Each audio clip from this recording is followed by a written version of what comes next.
Cookery சேனலை பார்த்து யார் வேணாலும் சமையல் பண்ணலாம். ஆனா சுவையான சமையல் பண்றது எப்படி? நான் இதயம் நல்லெண்ணெயில சமையல் பண்றேன். ஆஹா ஓஹோன்னு பாராட்டுறாங்க. நீங்களும் இதயம் நல்லெண்ணெயில சமையல் பண்ணுங்க, பாராட்ட வாங்குங்க. தினம் தோறும் வாங்குவே இதயம் இதயம். பத்திரிகையாளர்களும் நம்புதலான்னு தான் எனக்கு தெரியல. ஃபோன் எங்கேருந்தோ வரும். நியரஸ்ட்டில் எந்த பாதிப்பு இருக்கோ அதில் நியரஸ்ட்டில் எங்கே இருக்கோ அந்த ஆம்புலன்ஸ் அனுப்புவாங்க. போகும்போது அந்த வண்டியில் எப்போவுமே நோயாளியை வச்சுக்கிட்டே திருந்தோம்னாங்க. பிக்கப் பண்ண போகும்போது எம்டியாக தான் போவாங்க. அப்படி போய் எடுத்துருக்கோம். அதில் எந்த உள்நோக்கமும் கிடையாது. அதுபோல் மாண்புமிகு எதிர்க்கட்சி தலைவரை பற்றி அந்த அளவுக்கு டிஸ்டர்ப் பண்ணணுன்னு இந்த கவர்மெண்ட் நினைக்காது. வரட்டு, சட்டம் கொண்டு வரட்டு, என்னெல்லாம் இருக்குன்னு பார்ப்போம். யாரெல்லாம் எதிர்க்கட்சியில் அவங்களுக்கு அதிகமான நெருக்கடி கொடுக்காங்கன்னு அவங்க நினைக்காங்களோ அவங்க வந்துடக்கூடாதுக்காக இப்படி அந்த சதி செய்கிறதில் சதிகாரர்கள் கூடினவங்கள அவங்க, அது அவங்களுக்கா இருக்கும். நாட்டுக்கு ஒன்றும் பிரச்சனை இருக்காது, நாட்டு மக்களுக்கு பிரச்சனை இல்லை. அவங்க ஒரு ஆர்எஸ்எஸ் சித்தாந்தம் கொள்கையில் உள்ளவர் சிபி ராதாகிருஷ்ணன். அவங்க கொள்கையில் அவர் உறுதியாக இருக்கிறதுனால அவருக்கு அந்த வாய்ப்பை கொடுத்துருக்கலாம். அதனால் தமிழ்நாட்டில் என்ன மாற்றம் வந்தோம்? இப்போ இவர் சிபி ராதாகிருஷ்ணன் அவர்கள் நம்ம எல்லாத்தையும் பண்பாக பழகிறவங்க, நாங்கள் கூட ரொம்ப நேசிக்கிற ஆள் தான். இப்போ இவர் துணை ஜனாதிபதி ஆன உடனே நம்ம இலங்கை மீனவர்கள், நம்ம தமிழக மீனவர்கள் இலங்கை கடற்கரையில் போகிறாங்கன்னு தொடர்ந்து இலங்கை இராணுவம் திட்டமிட்டு அவங்கள கைது செய்து அவங்களுக்கு பெரிய நெருக்கடி கொடுக்காங்க. இது நிறுத்திடுவாங்கன்னு சொல்லுவாங்களா? தமிழ்நாட்டில் தானே மாண்புமிகு எல் முருகன் அவர்கள் அமைச்சராக இருக்காங்க. இங்கே உள்ள மீனவர்களை பற்றி இதுவரை எதாவது பண்ணியிருக்காங்களா? நம்ம மாவட்டத்தை சேர்ந்தவர் தானே இப்போ கட்சி தலைவராக இருக்கிறாங்க. இவங்க போய் டெல்லியில் போய் நாங்கள் எல்லாம் தமிழ்நாட்டுக்கு விரோதமாக எந்த பிரச்சனையும் இல்லாமல் முடிச்சுட்டு வந்துடுவோம்னு சொல்லுவாங்களா? இல்லை சமக்கிர சிக்ஷா அபியானுக்கு 1251 கோடி ரூபா பேலன்ஸ் இருக்குது, 2151 கோடி ரூபா பேலன்ஸ் இருக்குது, நான் இதை வாங்கிட்டு வந்துடுவேன்னு சொல்லுவீங்களா? அதனால் அது வேறு இது வேறு. இப்போது நீங்கள் அந்த அளவு கம்பேர் பண்ணீங்கன்னா சுதர்சன் ரெட்டி நீதியரசராக இருந்தவர், ஹைதராபாத்தில் ஹைகோர்ட்டு நீதியரசராக இருந்தாங்க. அஸ்ஸாமில் கவுகாத்தில் சீஃப், அந்த உயர் நீதிமன்றத்தில் முதன்மை சீஃப் ஜட்ஜியாக இருந்தாங்க. அதே போல் உச்ச நீதிமன்ற நீதியரசராக இருந்து அவர் கொடுத்துருக்கக்கூடிய ரூலிங் எல்லாம் வியக்கத்தக்க ரூலிங் கொடுத்துருக்காங்க. அவர் சாமானிய ஏழைகளுக்கு அசைன்மெண்ட் மூலம் கொடுக்கிற பட்டா ஒரு காலகட்டத்தில் அரசுக்கு தேவைப்படும் என்று திரும்ப எடுத்தால் அவர்களுக்கு பட்டாதாரருக்கு என்னென்ன வசதிகள் கொடுப்பீங்களோ அதெல்லாம் கொடுக்கணுன்னு ரூலிங் கொடுத்துருக்காரு. யாருமே கொடுக்கல அந்த ரூலிங்.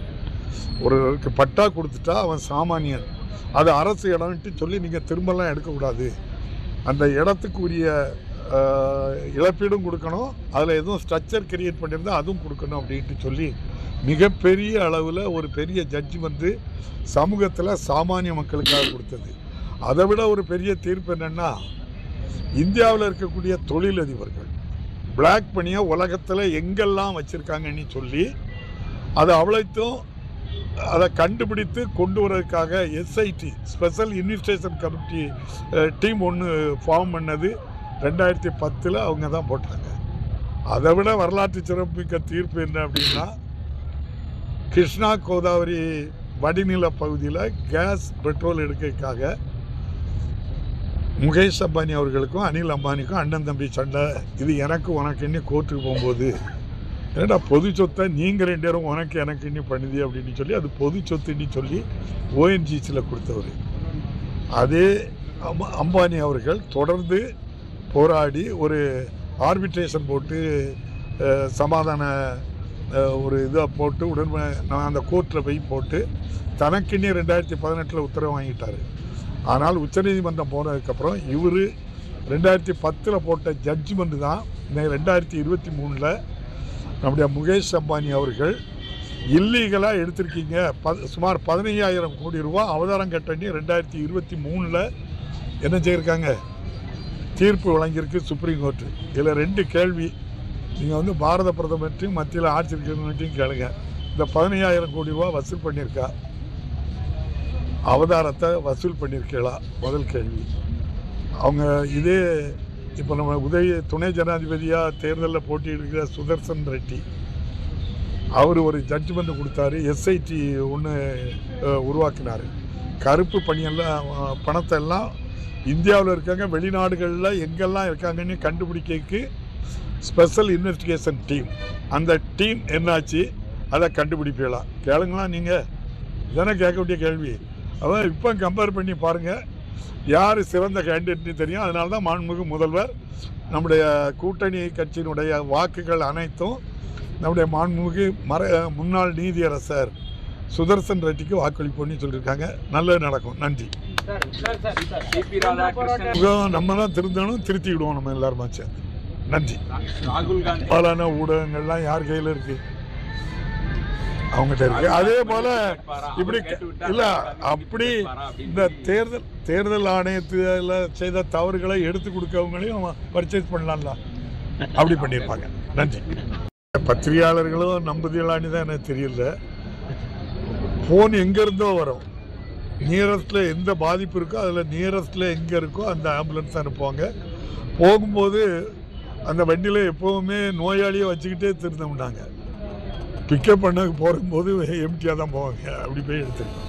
அதில் எந்த உள்நோக்கமும் கிடையாது. அதுபோல் மாண்புமிகு எதிர்க்கட்சி தலைவரை பற்றி அந்த அளவுக்கு டிஸ்டர்ப் பண்ணணுன்னு இந்த கவர்மெண்ட் நினைக்காது. அது வரட்டு, சட்டம் கொண்டு வரட்டு, என்னெல்லாம் இருக்குன்னு பார்ப்போம். யாரெல்லாம் எதிர்க்கட்சியில் அவங்களுக்கு அதிகமான நெருக்கடி கொடுக்காங்கன்னு அவங்க நினைக்காங்களோ அவங்க வந்துடக்கூடாதுக்காக இப்படி அந்த சதி செய்கிறதில் சதிகாரர்கள் கூடினவங்கள அவங்க